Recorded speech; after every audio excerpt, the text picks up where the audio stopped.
네, 오늘 딥다이브 제형솔루텍입니다. 이 코드번호 049630 회사인데요. 이게 보니까 2024년에는 뭐 사상 최대 이익을 냈다고 하는데 또 2025년 3분기엔 어닝 쇼크다 이런 얘기도 있고요. 미래 성장 동력이라는 OIS 사업 이야기도 나오는데 당장 코앞에는 또 전환사채 물량 부담이 크다 이런 상반된 정보들이 막 섞여 있어요. 그래서 오늘 당신이 이 복잡한 상황 속에서 제형솔루텍의 현재와 미래 또 단기적인 위험은 뭔지 딱 핵심을 파악하실 수 있도록 한번 파헤쳐 보겠습니다. 자, 어디부터 시작해 볼까요? 네, 말씀하신 대로 정말 딱 구조적 턴어라운드, 그 과정에서 나타나는 명암이 교차하는 지점이라고 볼 수 있습니다. 그러니까 과거에 좀 부실했던 사업, 금융사업이죠. 이걸 정리하는 고통이 있고 또 미래의 희망인 OIS 사업에 대한 기대가 공존하는 그런 시점이에요. 그럼 먼저 그 과거와의 작별부터 좀 짚어보죠. 금융사업, 이거 꽤 오래 한 거 아니에요? 네, 1976년부터 했으니까 정말 오래됐죠. 플라스틱 사출 금융사업인데 이게 수익성이 좀 낮았어요. 그래서 2024년 8월에 중단을 결정했습니다. 와, 거의 반세기 가까이 한 사업인데 정말 큰 결단이었겠네요. 그렇죠. 이제 회사의 역량은 전부 100% 나노 광학 솔루션 이쪽에 집중됩니다. 쉽게 말하면 스마트폰 카메라 부품이에요. 특히 그 자동 초점 맞춰주는 AF 액추에이터랑 부가가치가 훨씬 높은 OIS, 그 광학식 손떨림 보정 장치요. 이게 핵심입니다. 여기서 주목할 만한 게 제형솔루텍이 업계 최초로 하이브리드 OIS라는 걸 개발해서 양산까지 성공시켰다는 점이에요. 기술력이 있다는 거죠. OIS요. 손떨림 보정. 근데 그게 그렇게 중요한가요? 요즘 스마트폰 카메라 가 좋잖아요. 경쟁도 치열할 것 같은데. 좋은 질문이십니다. OIS 자체도 중요하지만 더 중요한 건 시장의 변화예요.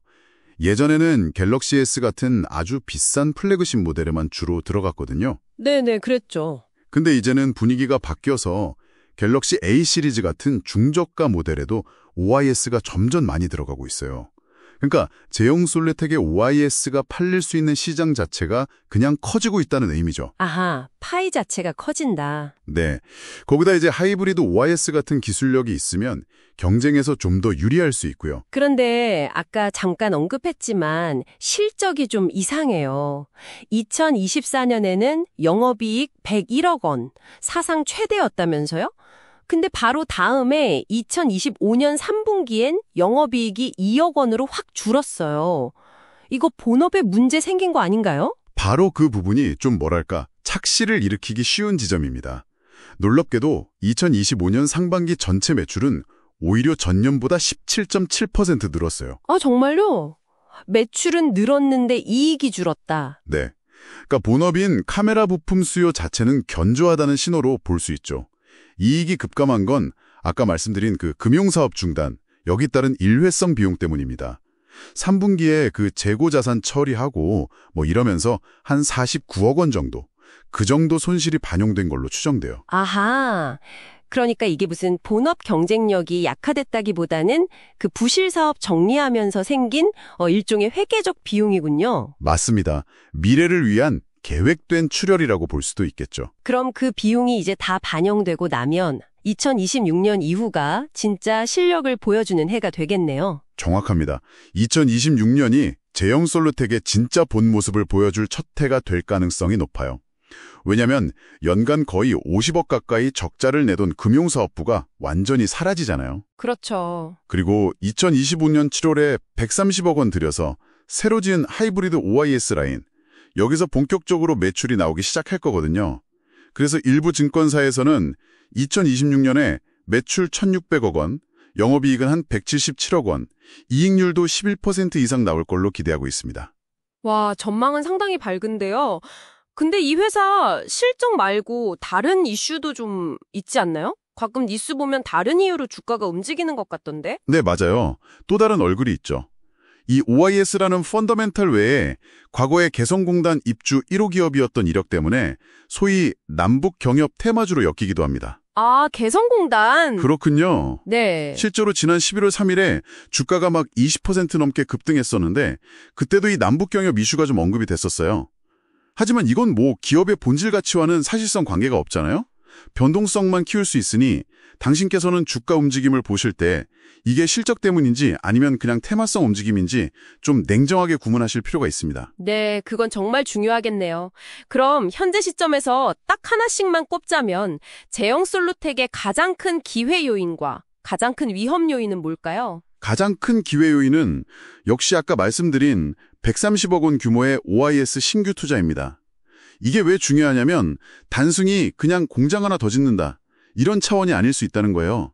삼성전자의 그 차기 갤럭시 A 시리즈 물량 수주를 염두에 둔 좀 구체적인 계획에 기반한 투자일 가능성이 높거든요. 아, 그러니까 그냥 투자가 아니라 이미 수주를 어느 정도 예상하고 하는 투자일 수 있다. 네, 그렇다면 2026년 실적이 정말 크게 점프할 수 있다는 구체적인 근거가 되는 거죠. 그럼 반대로 가자로 큰 위험 요인은요? 뭐 발목을 잡을 만한 거, 당장 눈앞에 보이는 거 있나요? 네, 아주 명확하고 좀 즉각적인 위험이 있습니다. 바로 11월 7일에 상장될 예정인 전환사채 CB 물량인데요. 이게 무려 755만 주나 됩니다. 755만 주요? 와, 발행 주식수의 거의 7.4%네요. 네, 엄청난 규모죠. 이게 시장에 풀리면 당연히 주가에는 부담이 될 수밖에 없어요. 소위 잠재적 매도 폭탄, 오버행이라고 하죠. 그래서 아까 말한 그 11월 3일 주가 급등이 혹시 이 CB 물량을 조금이라도 높은 가격에 넘기려는 움직임과 관련된 건 아닌지 그런 의심도 해볼 수 있는 상황입니다. 단기적으로는 이게 가장 큰 부담이에요. 그렇군요. 기회도 큰데 당장 넘어야 할 산도 만만치 않네요. 그럼 단기적인 전망은 아무래도 좀 보수적으로 봐야 할까요? 보고서 예측은 어떻습니까? 네, 보고서에서도 단기 하락 가능성에 좀 더 무게를 두는 것 같습니다. 목표 주가도 1,150원 정도로 제시했고요.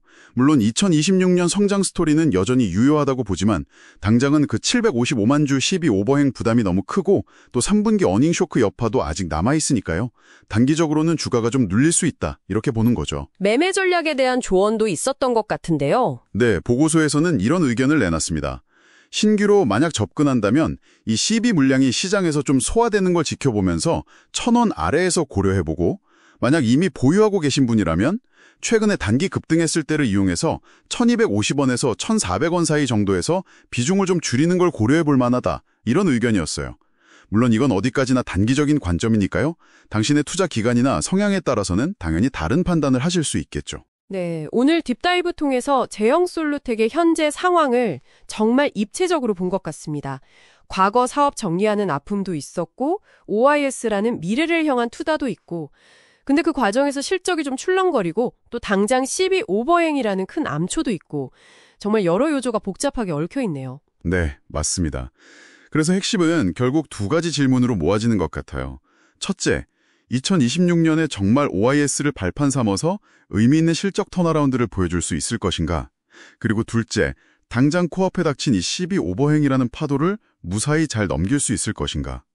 남북 경협 테마는 일단 좀 접어두고 이 두 가지, 그러니까 펀더멘털과 수급 요인에 집중해서 봐야 합니다. 제형솔루텍의 이야기는 어떻게 보면 구조적인 변화를 겪고 있는 기업들이 공통적으로 겪는 어떤 성장통, 그리고 기회를 아주 압축적으로 보여주는 사례인 것 같습니다. 오늘 당신께 마지막으로 던지고 싶은 질문은 이겁니다. 만약 당신이 이 회사의 장기적인 OIS 성장 그림, 그 가능성을 믿는다면 지금 눈앞에 아주 뚜렷하게 보이는 이 단기적인 CB 물량 부담과 일시적인 실적 악화라는 변동성, 이것을 기꺼이 감내할 준비가 되어 있으신가요?